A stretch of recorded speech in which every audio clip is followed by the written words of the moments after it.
Now we are going to learn active voice and passive voice of simple present tense. हम simple present tense में active voice के और passive voice के वाक्य कैसे बनाए जाते हैं ये पढ़ने जा रहे हैं। देखिए हिंदी सेंटेंस के लास्ट में ता हूं ता है यानी बोलते हैं बेचते हैं, इस तरह से ता हूं ता है आता है तो सिंपल प्रेजेंट टेंस होता है, एक्टिव वॉइस होता है।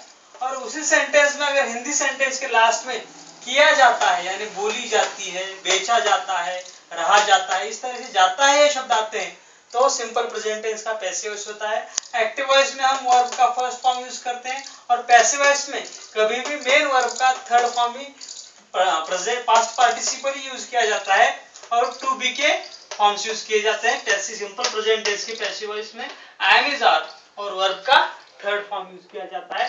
देखिए पूरी दुनिया में लोग अंग्रेजी बोलते हैं, ये active voice simple present tense है। इसलिए इस वाक्य को रिवर्स न्यूमेरिकल मेथड से अंग्रेजी में बनाने के लिए सबसे पहले हमें सब्जेक्ट ढूंढना होता है। यहाँ पर सब्जेक्ट है लोग, लोग के लिए आएगा पीपल, उसके बाद दूसरे किसी भी शब्द को न देखते हुए सीधे सीधे उस सेंटेंस के लास्ट में कौन सा शब्द है ये हमने देखना होता है। बोलते हैं ये शब्द है सिंपल प्रेजेंट टेंस में वर्ब का फर्स्ट फॉर्म यूज किया जाता है।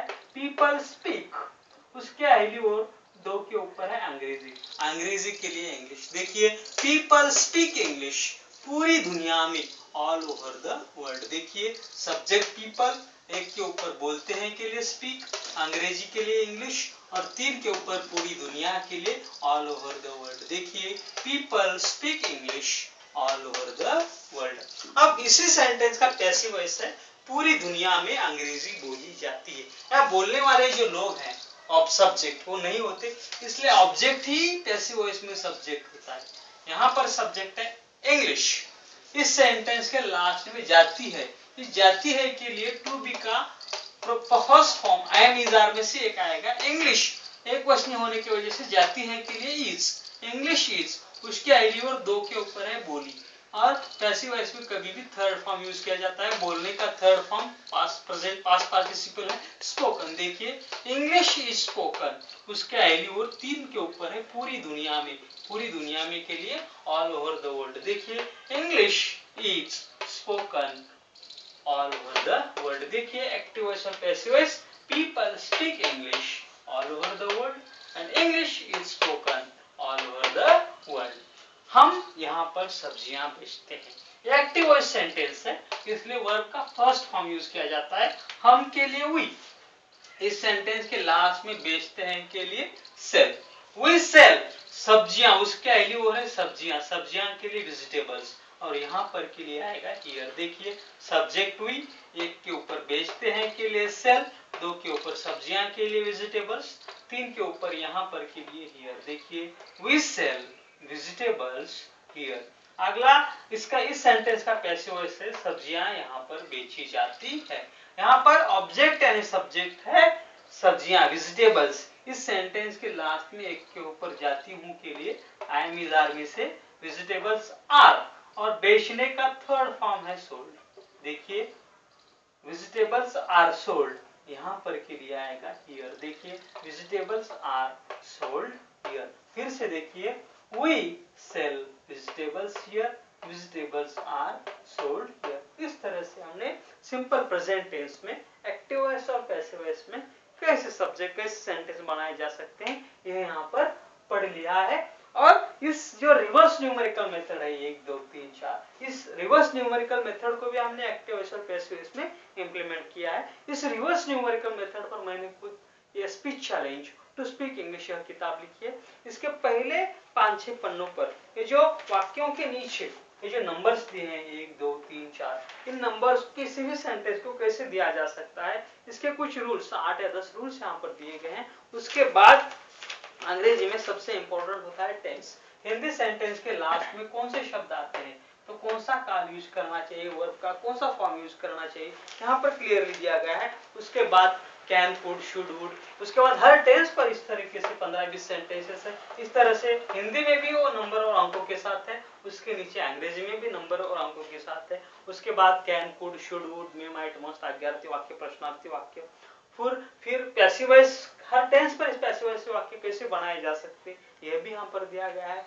उसके बाद letter writing, essay writing, report writing, news writing, interviews, ये सभी भाग यहाँ पर है। लेकिन विद्यार्थियों को किताब कैसे पढ़नी है ये भी बहुत इंपॉर्टेंट है। कोई भी भाग पहले पन्ने पर हिंदी में है नंबर और अंकों के साथ, वही भाग दूसरे पन्ने पर अंग्रेजी में है, लेकिन विद्यार्थियों को अंग्रेजी नहीं पढ़नी है। अपने आंखों के सामने हिंदी रखनी है, लेकिन हिंदी के नीचे जो अंक है अंकों की ओर देखते हुए वो भाग अंग्रेजी में करने की कोशिश करने हैं। पहले आप करने की कोशिश करोगे तो आपकी स्पीड कम होगी, लेकिन 15 या 20 दिन ये सभी भाग हिंदी में देखकर अंग्रेजी में करने की कोशिश करने के बाद आपको ऐसी गति, ऐसी स्पीड प्राप्त होती है कि आपके दिमाग में फिर कोई भी सेंटेंस आया हो, फिर इस नंबर की इन अंकों की जरूरत नहीं पड़ती। फिर आपके दिमाग में आया हुआ कोई भी सेंटेंस आप बोलने के स्पीड से अंग्रेजी में बोल सकते हैं। अब आपके दिमाग में ये सवाल होगा, इतनी सिंपल तरीके से सभी एक्टिव वॉइस, पैसिव वॉइस, सभी भाग अंग्रेजी बोलना सिखाने का एक किताब आपको जल्द से जल्द कैसे प्राप्त होगा, ये सवाल आपके दिमाग में होगा। उसके लिए हमने सिंपल सी टेक्निक के जरिए आपके लिए हमने बनाया है। हमारा जो मोबाइल नंबर है वो मोबाइल नंबर है 8983006177। यह हमारा मोबाइल नंबर है। देखिए क्या है मोबाइल नंबर 8983006177।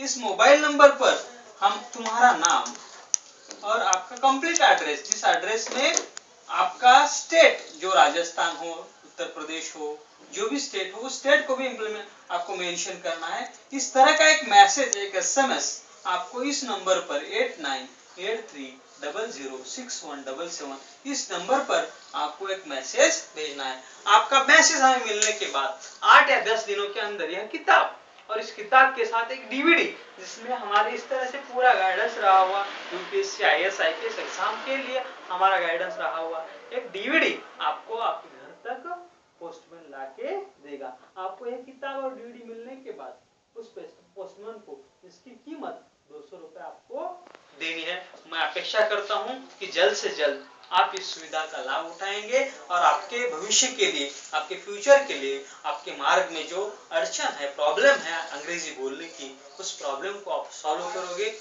आपके भविष्य के लिए मैं आपको शुभेच्छा देता हूं, शुभकामनाएं करता हूं। धन्यवाद, थैंक यू।